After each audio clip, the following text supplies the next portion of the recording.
In a cultural sense, these are the amniotic waters of the Hocking River, and this is the story of the rebirth of a symbol of America's entrepreneurial heritage.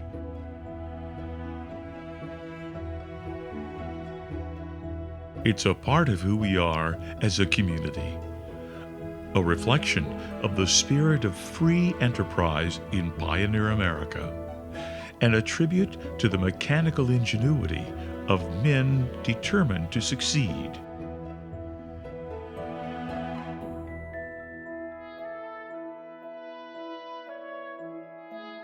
For most of its nearly 200-year history, it's been known as Rock Mill. The original mill was built in 1799. That would have been one of the really early mills in Ohio, but this one was built in 1824. So it's old, but we're very fortunate we're able to restore it. To situate this mill on the edge of this cliff the way it is, and to have everything to fall in place the way it did is just amazing to me. The biggest thing that we have going for us and why we can restore this mill is that we still have our water source available. Many mills that were built, over 3,000 mills built in the United States, and most of those have lost their capability to be restored because they no longer have the water supply. We have our water supply only 35 feet away from us.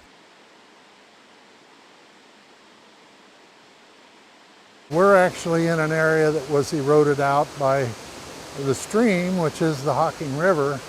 Most of this erosion occurred much more recently, just after the last glaciation. We had a tremendous amount of meltwater from that glacier that found a break through the rocks and then began to form a stream channel.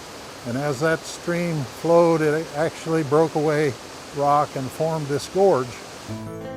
It's that exact erosional feature which will make its way into Native American culture and lore. Several local tribes describe this point on the river as resembling a bottleneck or the neck of a gourd.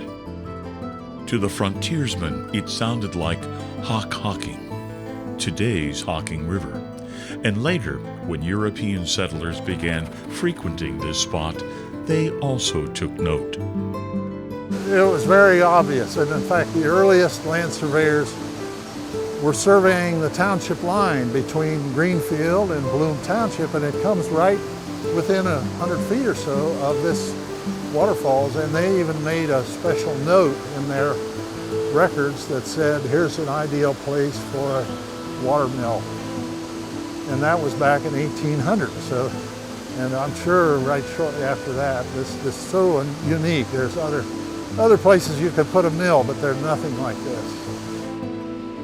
The source of these falls are a mere 6 miles north. These marshy farm fields in central Ohio combine to form the infant headwaters of the Hocking River. From here, the collective runoff of a watershed estimated at over 4,000 acres begins a 100-mile long, 450-foot descent to the Ohio River.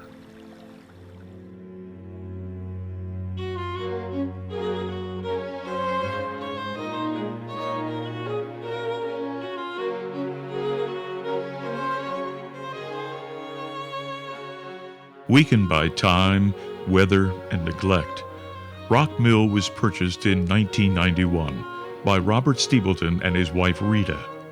The local couple began a personal effort to shore up the deteriorating 6-story structure. In December of 2003, the Stebeltons donated Rock Mill to the Fairfield County Parks.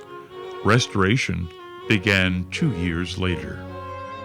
In the early days, the mill was leaning into the gorge and leaning towards the covered bridge.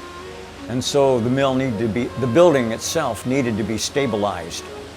Bob Stapleton did an awful lot of work in stabilizing that, and had he not done the work that he did, prior to donating it to the parks, I'm not sure the mill would have survived. First time I was ever in the building, we went in and you could stand there and you could look up and you could see the bottom of the roof. And there was chains and steel beams and cables just running every which way in the building just to hold the thing up. The gift was the beginning of what will become an over-decade-long journey to save one of Ohio's most culturally significant structures. But not did they just build a building, they built the largest water-powered grist mill in the state. I mean, in 1824, I guess there were probably some wagon roads through here, but not a lot of them. There couldn't have been, 1,000 acres of wheat or grain in the county. I don't know that, but this is a huge building, a multi-story building with a huge water wheel. This is just a tremendous piece of machinery. And apparently it handled, there's a lot more to this than just Fairfield County. When this mill was built, there were the two closest grist mills were either in Maysville, Kentucky, or Pittsburgh, Pennsylvania. That was a 2-week trip, round trip.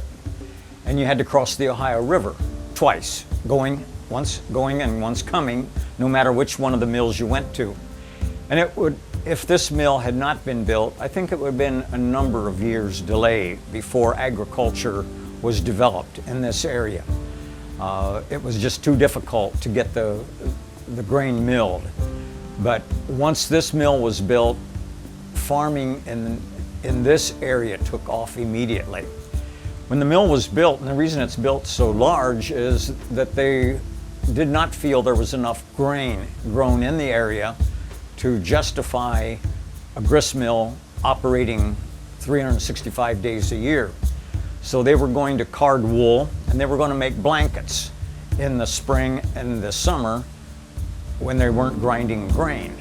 But the development of farms in the area once the mill was built was so prolific that the woolen side of it was never installed.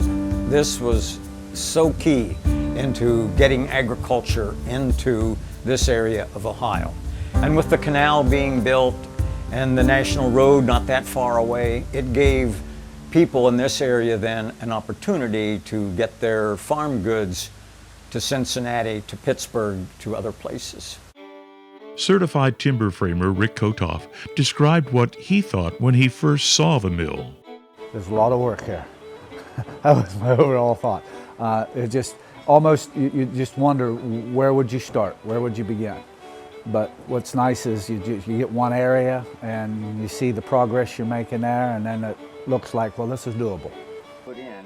That can-do attitude was pervasive among amateurs and professionals alike, all seemingly drawn to the belief that cultural preservation makes us all better people. Former Volunteer Parks Commissioner Tom Tobin lost a huge white oak tree to the ravages of Hurricane Ike in September of 2008 and offered the timber to the parks, while part-time sawyer Steve Gorby donated his time and his portable sawmill.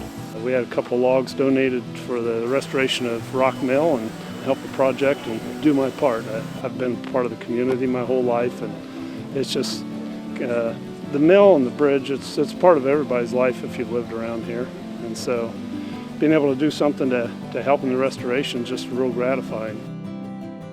Once it was decided that the mill was a candidate for preservation, work began on a plan of exactly what could be accomplished. That was in 2005. We had no money, very few volunteers, but there was a core of people who decided this was worth saving. It was a mosaic of everyday citizens who realized the treasure that lay hidden on this seemingly magical spot at the upper falls of the Hocking River. For the restoration to be a success as an educational resource, authenticity had to be a guiding force of the mission. Sean Holter Construction of Lancaster was chosen for their expertise in historic restoration of barns and covered bridges. The early work involved stabilizing the building.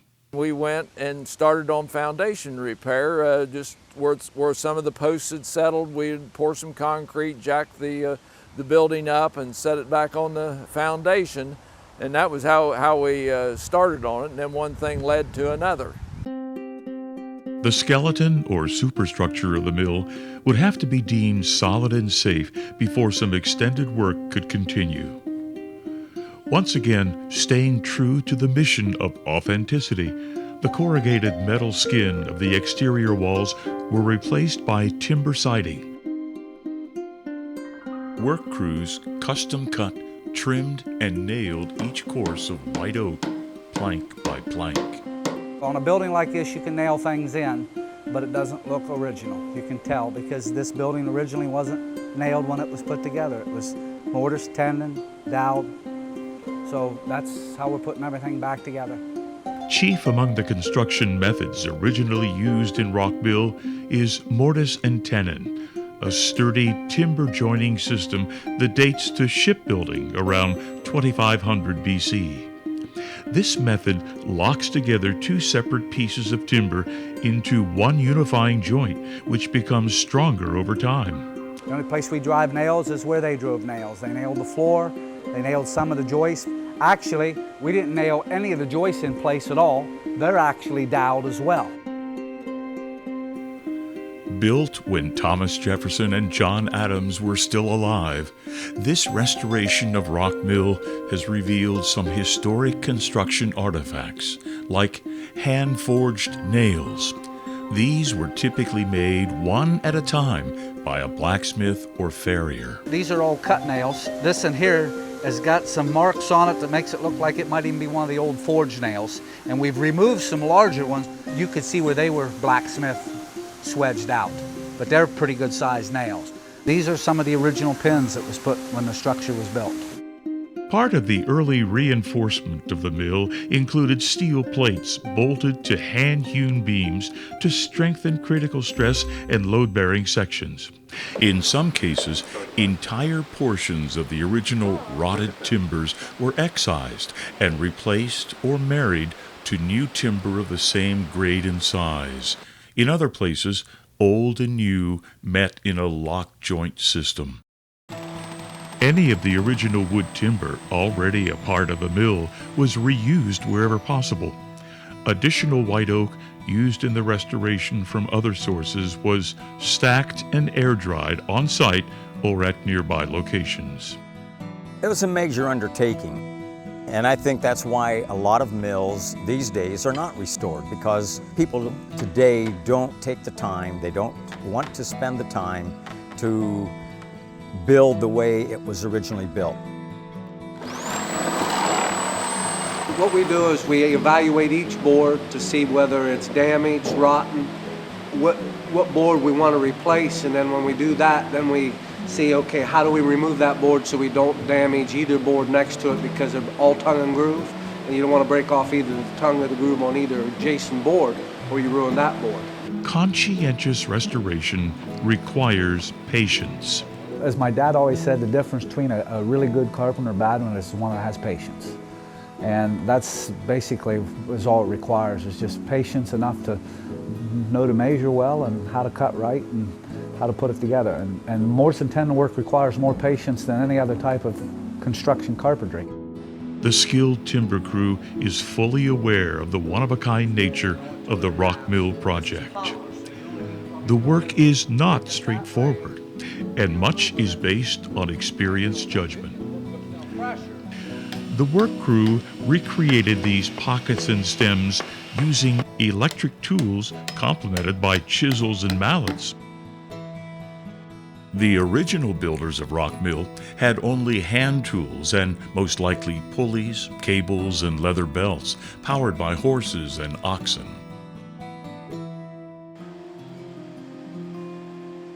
As the labors of one year pass into the next, the seasons of the gorge change as they have for thousands of years. Unimpressed by what we and our ancestors have strived to achieve in its midst. At times, winter would overtake the crew's exterior projects and lead to a variety of ways for keeping warm. For so many people, Rock Mill is a fortunately composed song whose lyrics appear on the brilliantly colored walls of the gorge and whose music is heard in the rush of the southbound Hocking River. While much of this work continued as funding allowed, citizen volunteers at the Parks Commission were touting the benefits of all the system's properties to the voters of Fairfield County. Presentations were made to answer the questions from the public about the mission of the countywide parks organization and its proposed plans. Early efforts at the polls met with defeat. A number of times, work on the 1824 mill had to be suspended. On April 24, 2009, the timber crew made preparations to shutter the nearly half-restored mill, cleaning up, packing up, and locking up until additional dollars could be secured and the project continued.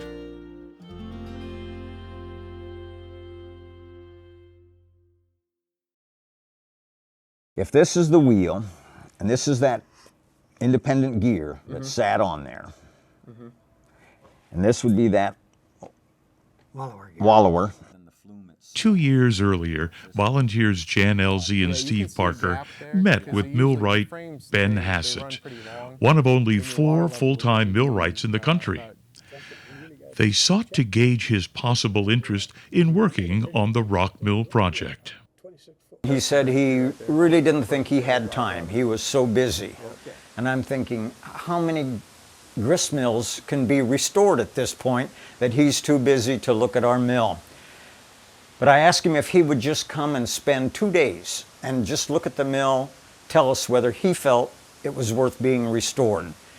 He came and we walked down into the gorge and looked back at the old mill, ready to fall into the gorge. And he saw the setting, the waterfall, the covered bridge, and he said, I think I can make room in my schedule for this restoration. That's when everything changed. The first thing I was just kind of struck by the gorge here. This is the siding of the mill, and the siding of the mill is the most important aspect of the mill. It governs what you can do at the mill and the overall size of it. So here they have this tremendous natural fall of the land, and the fall of the land dictates how much power you can generate at the site. It dictates the size of the wheel in what you can run inside the mill. So it's sided perfectly. Even before we gave Ben the authorization to go ahead with this, he knew we were thinking about the project. And he called me one evening and he said, Jan, I found the shaft. I found the log for the shaft. It's 28 feet long. It's longer than we need. We only need 22 feet. But it does not have a knot in it. And I've looked, and the grain at one end is exactly the same as the grain at the opposite end. It will run true forever. We need to buy this log. And I said, how much is it? And he said, it's $1,500 for the log. And I said, Ben, we don't have any money, but if you think it's the log, you buy it somehow, we will come up with $1,500. So we had the log for the center shaft long before we ever had the money for the rest of all the timber. Some of the puzzle pieces were coming together. In July of 2009, the Ohio Cultural Facilities Commission announced approval of a $150,000 grant to continue the mill restoration, and work crews returned to tackle the siding of the expansive north side facing the gorge. For the crews to be able to reach their work, a massive iron scaffold system had to be erected to afford the men access and ensure their safety. Just to prepare, we had to pour concrete pads down in the bottom, and we had to pour them such that we'd be able to take them out at a later date and not do any damage to the existing rock, which we did, and then we had to put shoring towers up. We built a huge platform up at the level of the sandstone wall, and then we worked off of that. We'd fix the beams and the posts and everything as we went up and put the siding on it until we got to the top.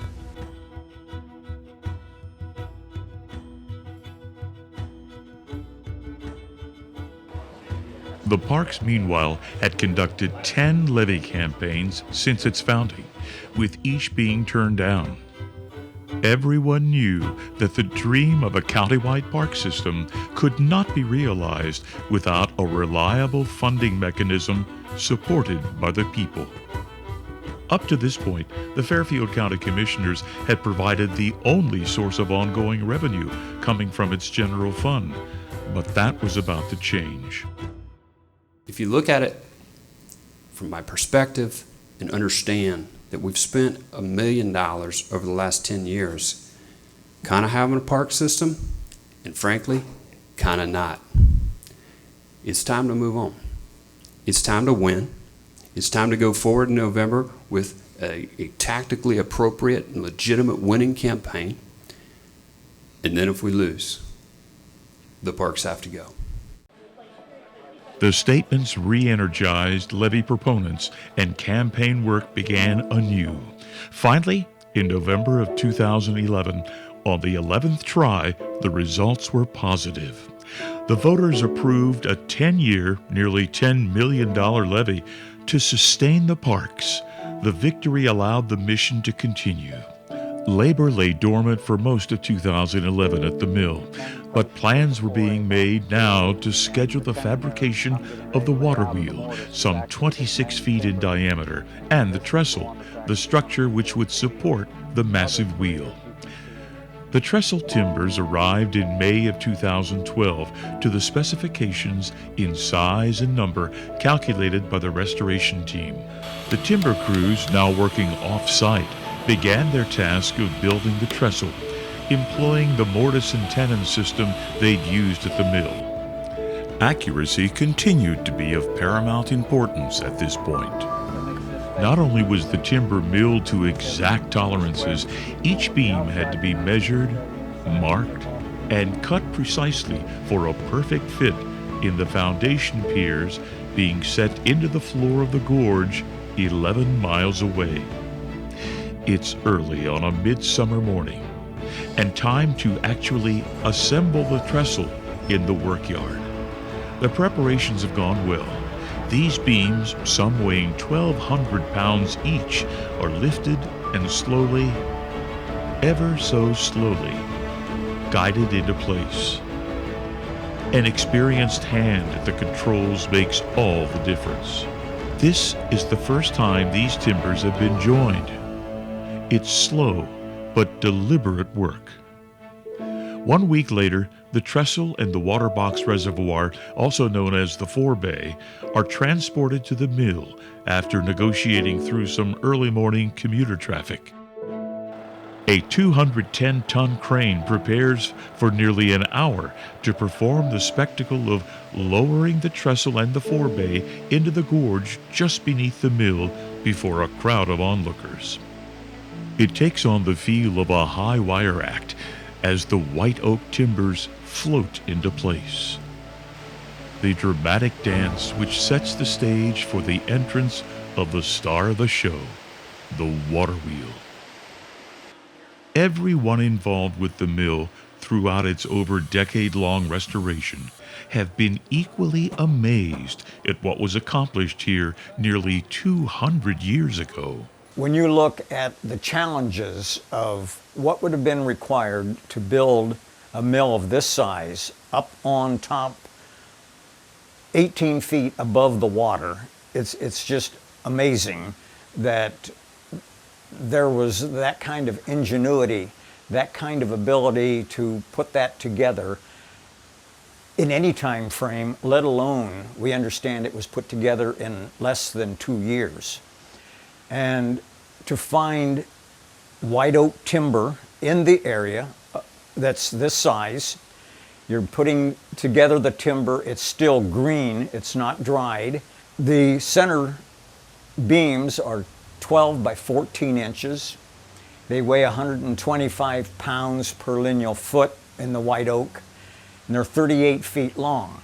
To lift those, you have to lift it higher. You had to have some means to lift it higher than the peak of the building. And the peak of the building sits about 100 feet above the gorge floor. So it's putting the stones together, it's getting the timber, getting it cut, erecting the timber, putting the gearing together.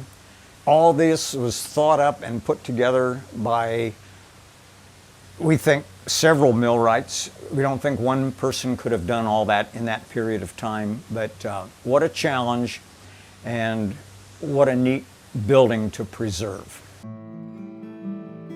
Lynchburg, Virginia is a busy town situated on the hills of the famed Blue Ridge Mountains, just above the historic James River. Here, on the floor of a small shop, a lean crew of young men under the expert guidance of millwright Ben Hassett begin to piece together the rock mill water wheel. The wooden wheel is made up of precise pre-cut sections. A styrofoam hub is used to line up the arms or spokes, while the rim, also referred to as the shroud of the giant wheel, is laid out, joined, and tightened into place by ratchet belts. In the workyard, the millwright planes oversized wooden shims used to secure the gudgeons to the end of the 18-foot-long solid white oak shaft. Both ends of this now 20-sided timber receive steel gudgeons or axles, wedged into place by sheer brute strength. The ends are then banded with hot iron straps, which will cool in place, virtually seizing the gudgeon-embedded timber, ensuring a long operational life. You want the shaft to last for two wheels. So you're talking about, you want a shaft to last 50 years. And a wheel to last 25 to 30 and before it needs repair. Like the buckets and parts of it will need to be replaced and repaired after about 25 years or so. The shaft and wheel sections are now prepared to make the 360-mile trip to Fairfield County. The shipment arrives on a cool, rainy Monday morning. The long-awaited cargo is unloaded and ready for the trip to its final destination. The following day, the bearing blocks are set into place, and the nearly 6,000-pound shaft, fashioned from a single piece of white oak, is very slowly lifted, then lowered. Its gudgeons finally cradled in the oil-impregnated bronze sleeve bearing blocks. One by one, the arms of the wheel are fitted into pre-carved mortise sockets of the shaft. Each one is designed with barely enough wiggle room allowed. Using wedges and pegs, this tension-fit system is centuries old. Once the joints are exposed to moisture over time, they will swell and become watertight. With the rims finally attached to the arms, the wheel has its shape.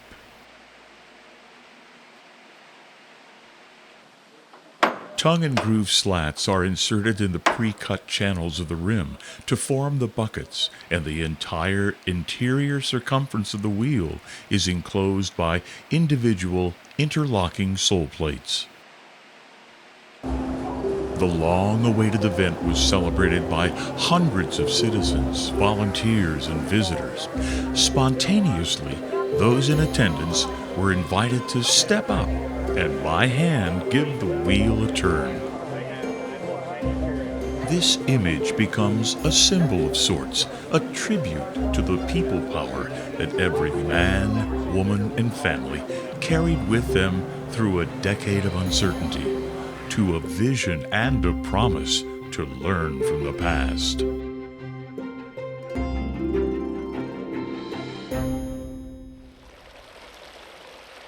In a dramatic way, this prehistoric setting is complemented by the mill and the covered bridge.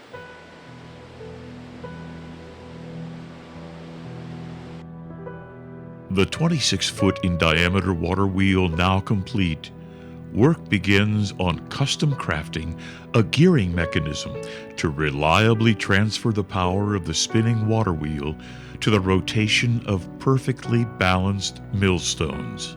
Our calculations determined that we felt we could turn the water wheel at about 8 RPM. And we knew that the 44-inch stones that we were going to put in to grind the grain, they needed to turn about 106 RPM. The precision involved is critical. The calculations made on paper and computer-aided simulations must play out in the real world. Massive white oak logs have been fashioned off-site into hundreds of individual beams, along with shafts and gears, which, once assembled, will create a one-of-a-kind powerhouse. Millwright Ben Hassett says this 21st century mechanical restoration was not all that different from the work done by the original millwrights. Rigging is still the same. How we move these heavy weights in a confined area to a level of precision is still the same. So you still have like the same thought process going into it, except now we have a higher degree of safety associated with it, and we get by with fewer people. It's less labor intensive. You're about 8 inches past over here. You'll be hitting the stone pier down here. The next phase of restoring the 1824 mill is about to begin.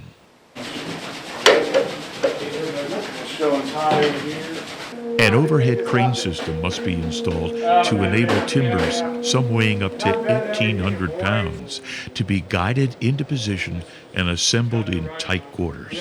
Meanwhile, time is spent preparing precisely cut timbers for a lifetime of work in the mill, while other pieces of this giant clockwork-like mechanism wait to be put into place.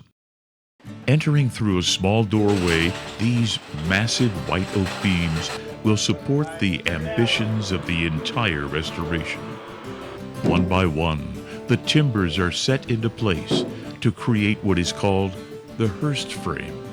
It is not tied at all to the building. It's completely independent. It sits on its own foundation, and when the stones start to turn, this frame will start to move until we get up to speed, and once it's up to speed, the motion of this whole frame becomes very small. But when you're first starting, it shakes a lot. And if that was tied to the building, the whole building would start to move. So they keep the Hearst frame separate from the building, and it's on its own foundation. Yet, it will be tied mechanically through gearing and belts and shafts to equipment that is attached to the building. It's been over a century since Rock Mill rumbled with the sound of millstones processing corn and wheat into flour or meal. But day by day, the project nears ever closer to completion. As the millwrights' crews assemble the intricate interlocking superstructure, which will once again make that possible. How do you get it from up top with these vessels? I'd bring that big skill saw and I'll just run it down the back of this thing. Trimming is needed here and there to have the new beams fit perfectly between the natural stone cliff and the inside of the mill. It's worth noting here that this restoration began with only a few physical clues, old photographs, and some written documents to go by. We really didn't have anything to start with except for the stone. And so when we started all those years ago, we started looking at the rock faces, the pockets in the stones, and from those pockets and just some forensics from the structure and the hillside and gorge, that's where we were able to really kind of put all the pieces together. And so you get some critical elevation set, some widths of frames and different things based on pockets and cutouts in the stones when we had no physical built remains, just kind of more of the shadow of what was there. We're working with the gorge, not making the gorge work with us. The role of the volunteer in this story of preservation should never be underestimated. Bruce Babcock, a retired mechanical engineer, is one example of how the contributions of many individuals help to realize common goals. Bruce became fascinated with the project after a visit to the mill with a friend. In the summer of 2010, he began on his own to try and determine the location of structures which had supported the original water wheel. The result was evidence that would indicate that multiple mills had at one time occupied the area. And it began to give us a profile and a picture of all of the many man-made recesses that have been carved into that wall over the last, almost approaching 200 years now. So there's been a lot of work done in this area, and it shows up in many areas out here.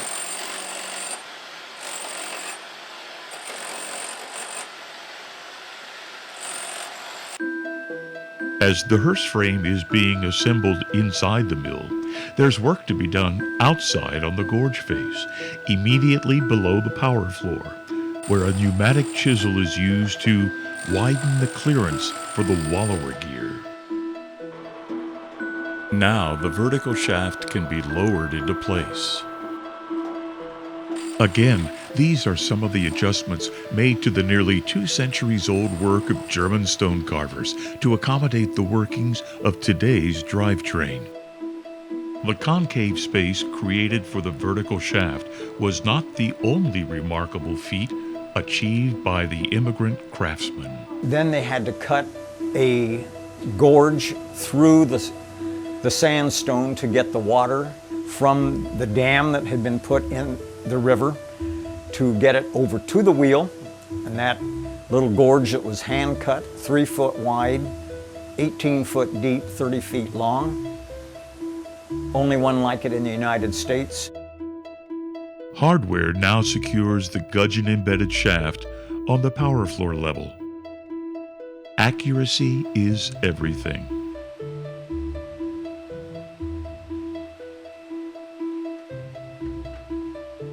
Sometimes called the wallower gear, this mechanism is a vital part of the mill's drive train.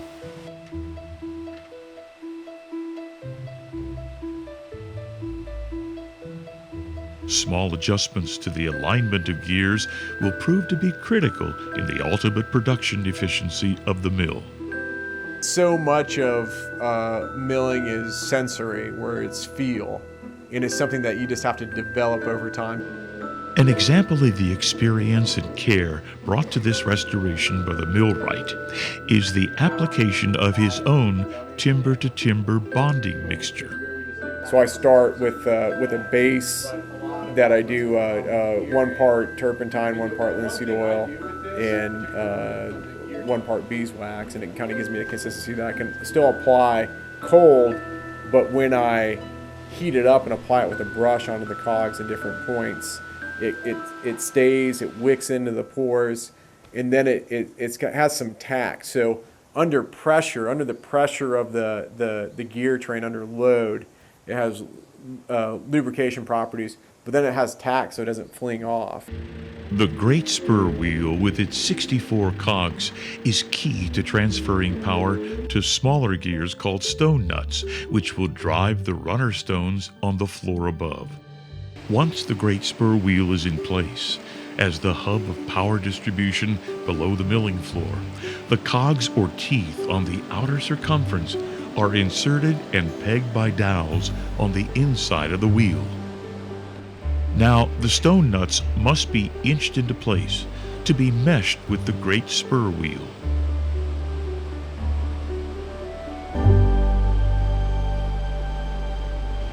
Using his chisel to fine-tune the marriage of one gear tooth to another, the experienced millwright knows exactly where attention is needed.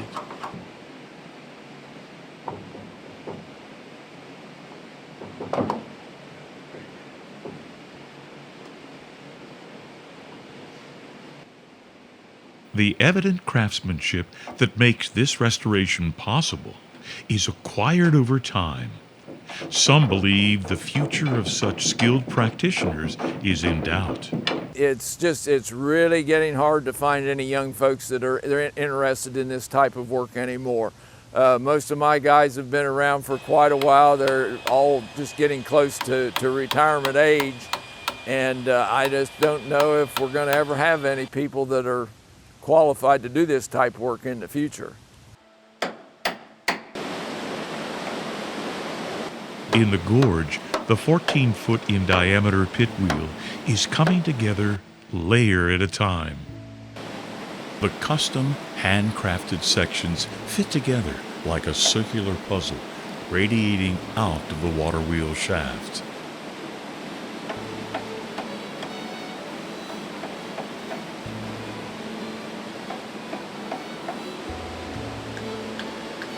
"96 wooden cogs are hammered into tight slots and pegged with dowels.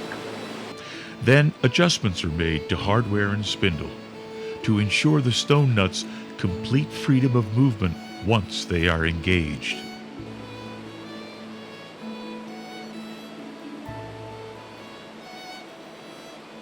Gradually, the gearing mechanism is tested for proper meshing. So initially, we started turning just by somebody turning the wheel, and that's an imperfect process, but allows me to kind of gauge the clearances and tolerances that I'm going to eventually finish to. And then you add water, and water provides a consistent motive force. But if there's no load, if we're just turning the gears and no grinding is taking place, there's no load, so we're not wearing in the teeth the way we need to. So as the mechanism operates under load, it impresses or puts an imprint on the meshing teeth faces. And so I'm able to kind of go back, kind of read the faces and pare down. One of the most unique aspects of the restoration is the story of the millstones. Each set, called burr stones, can be traced back to a region in France known as the Paris Basin. The millstones are a porous rock composition of tough, fossil-embedded limestone. They're both 42 inches in diameter. They're both 21 inches deep. So one set, which would be the downstream set, which we're going to be using as a wheat stone, came from Wythe County, I believe Wythe County, Virginia. The monolithic set came from Lancaster County, Pennsylvania. Before the milling floor is even complete, the bedstones are secured into position at floor level. They'll always remain stationary, never turning during the milling process. It's just the opposite for the aptly named runner stones, which are positioned over but not touching the bedstones. When we're grinding corn, we're running about a 3/16 of an inch gap, and when we're running wheat, we run about 1/16 of an inch gap. The stones weigh approximately 1 ton each. Ben Hassett describes what takes place during the milling process. As that runner stone rotates around, it actually creates a shearing action as the furrows cross each other. And so that shears the grain, and it actually helps push all the product that's going through the center of the runner stone out to the periphery. In rock mill here, we have a set of stones that's going to be dressed for wheat or rye, and then this stone is going to be dressed for corn. And what gives the distinction between the two different dress patterns is the depth of the furrows. Since these stones were previously used in Pennsylvania and Virginia, they must be redressed for rock mill. That means ridding the stone of the old furrow pattern by first leveling the surface. That's done by scraping on a thick coat of rouge using a true piece of white oak called a paint staff. Set it on the face of the stone, and then I sweep the stone, and what it does is it rouges the high spots. After the stone has been flattened with pneumatic tools, more precision tools are used to create new furrows. You rest your one end of the pick or bill in your hand, and you lift it with the other. Redressing a set of millstones can easily take at least 40 hours. Since we didn't have a dress to work with, and I laid out a new dress and carved that pattern into the face of the stones, I used a period dress that would have fit with the early 1800s here. It's actually on millstones, and if you go to the UK, you will see this dress pattern. The trimming, testing, and balancing has been done. The day has arrived to open the 4-bay gate and start the mill, operating under full water power.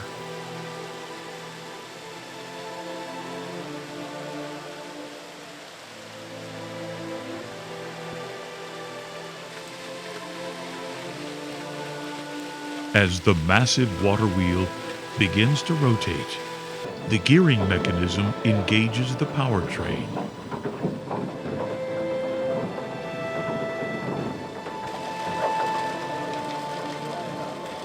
And on Sunday, June 11, 2017, corn is ground at Rock Mill for the first time in over 100 years. The tolerances in this primitive machines are so different than any sort of modern machines, but it all works. And it's knowing, what those tolerances are, what the rhythms are, and the harmonics, and making it all work. And it's just kind of a composition of kind of bringing everything together to make it all work as one machine. The Rock Mill restoration story is just one example of how cultures advance by combining nature and technology. Water, timber, stone, and iron become the tools of human ingenuity and ambition.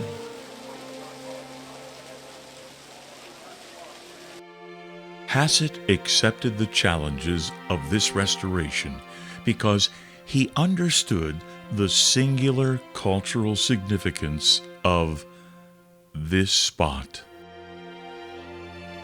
In this gorge, on this river,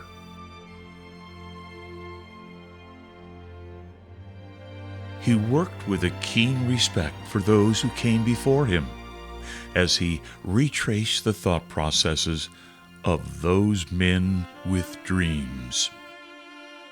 It's not just a structure, and it is a machine, but it's not just a machine, it's a community is what it is, where you have all these people coming together to take something that was falling down, that had a tie to the history and a tie to the community that had basically disappeared, and it's been reconstructed now.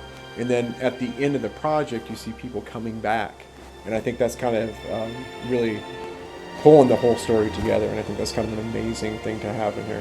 What is really striking is the amount of mathematics that are in there, how much they knew about calculating horsepowers and torques and stresses in buildings, that this was engineering that's on a par with engineering that's being done today. As a society, we've made astonishing technological progress in the last 200 years. We have become more urban and less rural, while agriculture has become more efficient. We don't do things the same way we used to because, basically, we don't have to. We measure progress by the large and small improvements made to our daily lives. Today, in a world of electronics, that anything mechanical now is almost an appliance. You open the hood of a car, You don't see a whole lot going on in there. They're not mechanical control systems anymore, they're boxes. And so when you see a box, you don't know what's going on inside of it. In all these different things, mechanics is physics and physics is natural law, and it's all common sense. So if somebody is interested, they can look at something in operation and figure it out. And it gets their wheels turning and just, I think, kind of opens people's eyes. These eye-opening moments are experiential. They're captured in memories, and depending on the individual, first-time experiences can live in the mind forever, and they can change people's lives. You go in a mill, you use all of your senses. You can smell the grain. You can smell the heat of the wooden gears as they mesh together. You can feel the building shaking. You can hear the noise. I mean, it's just unbelievable. And it's so much better than walking out here and looking at a nice sign that says, "At this site once stood Rock Mill." In its scarcity and its abundance, water is only a visitor. It has no home.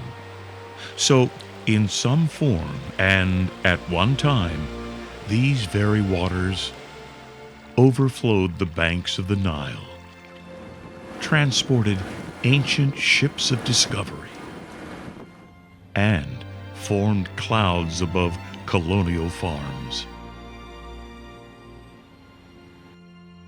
I think the younger people will, especially the little kids, they'll see it now and they'll just think, man, boy, this is just really big and awesome. And then they'll come back as they get a little older and see it and really appreciate it then.